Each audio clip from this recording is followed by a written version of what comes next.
Hello, beautiful souls. Welcome in Rahat, the inner healing. So, I hope you all are enjoying the beautiful festive season, Navratri season, and Ma is sending lots of blessings in your houses, in your surroundings, in your family, in every area.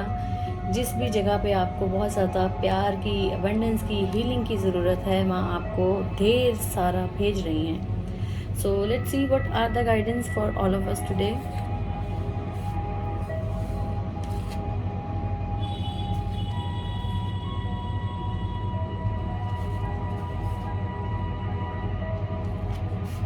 So the cards are saying, हो सकता है इस time आपके views किसी के साथ match नहीं कर रहे हैं. हो सकता है आपका माइंडसेट वैसा नहीं है जैसा दूसरों का है, जिसकी वजह से बहुत सारी चीज़ें आपको फेस करनी पड़ रही हैं. काइंड ऑफ लाइक कोई ऐसी बातें जिसमें आपको लगता है आपके थॉट्स मैच नहीं कर रहे हैं, जिसकी वजह से मिसअंडरस्टैंडिंग ज़्यादा हो रही हैं. बट मुझे लगता है कि आपको थोड़ा सा ये समझने की ज़रूरत है, हम सबको ये समझने की ज़रूरत है कि दूसरों का पॉइंट ऑफ व्यू बहुत मैटर करता है.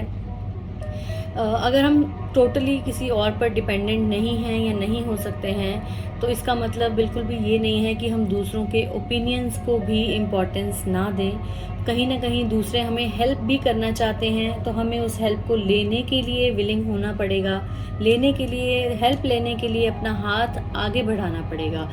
और अगर आप थोड़ा सा अगर दूसरों की हेल्प लेंगे, तो हो सकता है आप जो हाइट्स अचीव करना चाहते हैं उसको अचीव करने में आपको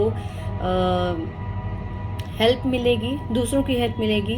दूसरों के पॉइंट्स को थोड़ा सा अगर कंसिडर करेंगे, तो जो मिसअंडरस्टैंडिंग है वो कम होगी, और हो सकता है उनके ओपिनियंस आपके लिए हेल्पफुल साबित हों. सो बिल्कुल भी अपने दिमाग को इतना ज़्यादा रिजिड ना करें कि वो किसी और चीज़ को सुनने के लिए तैयार ही ना हो. और सक्सेसफुल फंडिंग का कार्ड आया है, तो मुझे लगता है कि अगर फाइनेंसिस से रिलेटेड आपको लगता है आप किसी की गाइडेंस ले रहे हैं और आपको लगता है कि आपको वो फॉलो करना चाहिए या नहीं, बहुत ध्यान से सोच कर करें. लेकिन दूसरों के ओपिनियन पे थोड़ा सा ध्यान ज़रूर दें. हर बार ज़रूरी नहीं होता कि सामने वाला हमारा नुकसान चाहता हो. तो हो सकता है वो हमारे फ़ायदे की बात कर रहे हैं और हम उस चीज़ को इग्नोर कर रहे हैं, because we think we are right always. तो अगर कोई ऐसी चीज़ें आपको गाइडेंस ऐसी मिल रही है लोगों के थ्रू, किसी सिचुएशन के थ्रू, तो please be open minded to receive the guidance that universe is going to give you through ideas, new ideas, plans, thoughts. किसी भी फॉर्म में आपको अगर कुछ नई चीज़ें मिल रही हैं, तो please be open to receive that wisdom. क्योंकि आपको जो भी ये आइडियाज़ और प्लान्स आ रहे हैं, ये अपने आप नहीं आ रहे हैं. यूनिवर्स आपको हेल्प कर रहा है, सक्सेसफुल फंडिंग करने में आपको हेल्प कर रहा है. कहीं इन्वेस्ट करना चाहते हैं, कहीं पार्टनरशिप करना चाहते हैं किसी भी काम में, तो आप कर सकते हैं. उस पर थोड़ा सा दूसरों के ओपिनियन को आपको ध्यान में भी रखना पड़ेगा, क्योंकि अगर हम पार्टनरशिप कर रहे हैं तो ये हमारा अकेले का कुछ भी नहीं हो सकता है. अगर किसी के रिलेशनशिप्स में कोई ऐसे इश्यूज़ हैं, उनके लिए ये मैसेज है कि अगर कॉन्फ्लिक्ट आ रहा है, दोनों में मिसअंडरस्टैंडिंग हो रही है किसी भी चीज़ को लेकर, तो उसमें आप लोगों को, आप दोनों को एक दूसरे की बात को भी सुनने की बहुत ज़्यादा सख्त ज़रूरत है. सिर्फ अपना पॉइंट रखने से चीज़ें क्लियर नहीं होंगी. You have to be open to listen to the other person as well. दूसरे इंसान का क्या पॉइंट ऑफ व्यू है, क्या ओपिनियन है किसी चीज़ को लेकर, किसी मैटर को लेकर, वो भी मैटर करता है. So please do not be so rigid, जिसकी वजह से आपको रिलेशनशिप में, आपको बिजनेस में, आपको किसी भी ऐसी चीज़ में लॉस को देखना पड़े. थोड़ा सा ओपन माइंडेड हो और be more flexible, so that you can feel everything is so that you can feel everything is aligning into the line. बहुत सारे फ़ायदे मिल सकते हैं, लेकिन जब आप ओपन माइंडेड होकर चीज़ों को लेने की कोशिश करेंगे. You are a warrior and be fearless and stand strong. कोई भी प्रॉब्लम आपको इस टाइम अगर दिख रही है, फेस करनी पड़ रही है, आप उम्मीद का दामन ना छोड़ें. चीज़ें बेटर होंगी, आपकी फेवर में होंगी. यू आर अ वॉरियर, और वॉरियर कभी भी हार नहीं मानते हैं। वो कुछ भी हो जाए वो हार नहीं मानते हैं, वो डट कर उस चीज़ का मुकाबला करते हैं जो चीज़ उनके सामने एज अ सिचुएशन आ चुकी हो। तो आप अगर एक वॉरियर की तरह हैं, अगर आप वॉरियर की तरह खड़े रहेंगे तो जो प्रॉब्लम आप फेस कर रहे हैं उससे बहुत जल्दी और इजीली निकल कर बाहर आ पाएंगे। और एक वॉरियर ना सिर्फ खुद जीतता है, दूसरों को भी उस जीत का क्या कहते हैं कि उस जीत का फ़ायदा दे सकता है।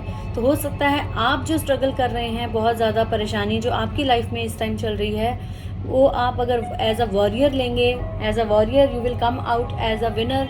तो आपके जो अगली जनरेशन है, आपकी जो आने वाली पीढ़ी है, आपके आसपास जो लोग हैं, सराउंडिंग्स हैं, उनको उस चीज़ का बेनिफिट ज़रूर मिलेगा।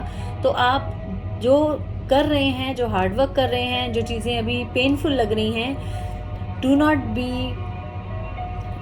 Into the state of fear और वरी, क्योंकि जहाँ फियर होगा वहाँ पर चीज़ें उतनी ईजिली सामने ईजिली नहीं आ पाएंगी जितनी वो आ सकती हैं। So please be fearless and stand strong. चीज़ें डिफ़िकल्ट ज़रूर हैं, लेकिन ऐसा नहीं है कि वो सॉर्ट आउट नहीं होंगी।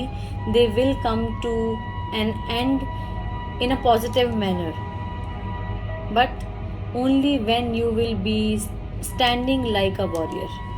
And again let's repeat the cards. दूसरों के ओपिनियन मैटर करते हैं कहीं ना कहीं। प्लीज़ दूसरों के ओपिनियन को, दूसरों के पॉइंट ऑफ व्यू को इतना इग्नोर ना करें कि आपको सिर्फ अपना पॉइंट ऑफ व्यू ही सही लगे, जिसकी वजह से आपको कॉन्फ्लिक्ट का सामना करना पड़ सकता है, चाहे वो किसी भी फॉर्म में हो, रिलेशनशिप में हो, फाइनेंसेस में हो, और किसी भी और चीज़ में हो सकता है। और सक्सेसफुल फंडिंग का कार्ड है जो कि हमें ये मैसेज दे रहा है कि there are chances to get more success, but do it wisely. कोई भी पेपर या ऐसी कोई चीज़ साइन करने से पहले थोड़ा ध्यान दें, सोचें समझें। कोई पार्टनरशिप करना चाहते हैं, देयर आर चांसेस, लेकिन पार्टनरशिप या किसी के साथ ऐसा कुछ काम आप करना चाहते हैं मिलके, या कुछ ऐसी इन्वेस्टमेंट करना चाहते हैं किसी के साथ, तो प्लीज़ अपने पॉइंट ऑफ व्यू के साथ साथ दूसरों के पॉइंट ऑफ व्यू को भी आपको ध्यान में रखना पड़ेगा अगर आप चाहते हैं किसी के साथ पार्टनरशिप करना। तो दूसरों के पॉइंट ऑफ व्यू को इग्नोर ना करें and be fearless and stand strong like a warrior. आप विजेता की तरह ही बाहर आएंगे, बस थोड़ा सा हिम्मत से काम लें। चीज़ें सॉर्ट आउट ज़रूर होंगी, बट आपको भी हिम्मत से काम लेना है। आपकी इस स्ट्रगल का फ़ायदा आपके आने वाली जनरेशन्स को, आपकी सराउंडिंग्स को मिलने वाला है। सो चिंता ना करें, सब कुछ उस यूनिवर्स पे, उस ईश्वर पे छोड़ें, माँ पर छोड़ें, क्योंकि नवरात्रि चल रही है तो माँ का नाम ना आए ऐसा हो नहीं सकता है। तो माँ पर अपना अटूट विश्वास बनाए रखें। माँ आपको इस स्ट्रगल वाले टाइम से बहुत जल्दी और बहुत स्मूथली निकाल देंगी, और आप एक दिन पीछे मुड़कर देखेंगे तो आप रियलाइज़ कर पाएंगे कि वो सिचुएशन उस टाइम कितनी ज़्यादा टफ लग रही थी और आप कितनी ईजिली उसमें से निकल आ चुके हैं। So this was all for today. I hope you all can resonate with the guidance. Stay happy, stay blessed, stay healthy, and please keep smiling no matter what. Love you all. God bless you all.